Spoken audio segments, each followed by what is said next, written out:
My name is Lisa Harewood, and I'm from Barbados, and the name of my film is Auntie. Auntie is about a middle-aged caregiver who's caring for someone else's child, and the child's parent has migrated, and she ends up caring for this child a lot longer than initially planned.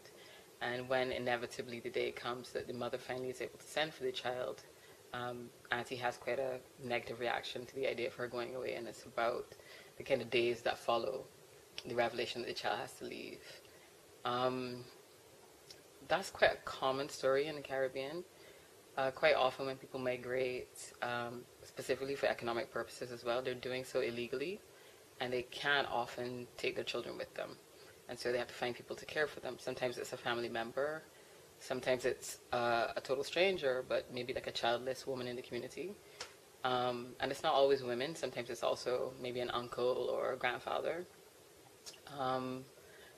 And I have an aunt who is like the eldest aunt in my family, who has had a hand in caring for practically everybody's child, both children that are related to her and children who are not.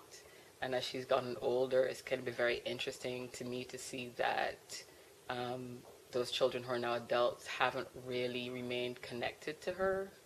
And so though she has mothered a lot of children, at the end of the day, she's more or less by herself. And I really wanted to kind of shine a light on these women that are caregivers for other people's children. I chose to do this as a narrative drama because things are a little bit different now. I think in this age of sort of cheaper travel and internet communications, it's not as conceivable that a parent and child would not be able to stay connected. And so I wanted to tell the story set a little bit back in the past, to kind of talk about something that is not as common now, but still has quite a bit of fallout.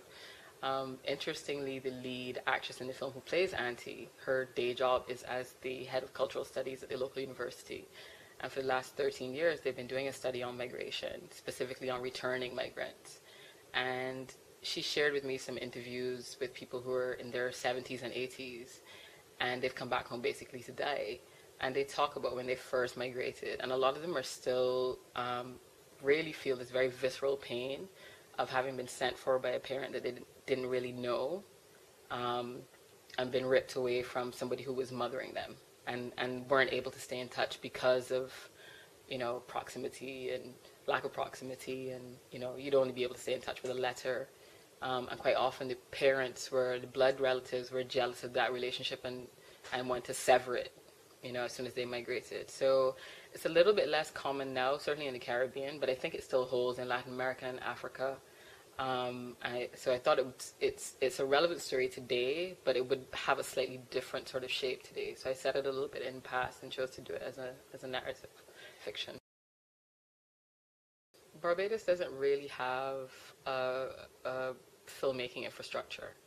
So things like shooting permits don't exist. Rental houses, there's one rental house. There are a lot of skilled people, but they're often not willing to work for free or cheap, because they're usually working on commercial productions. So there's not a lot of narrative filmmaking going on.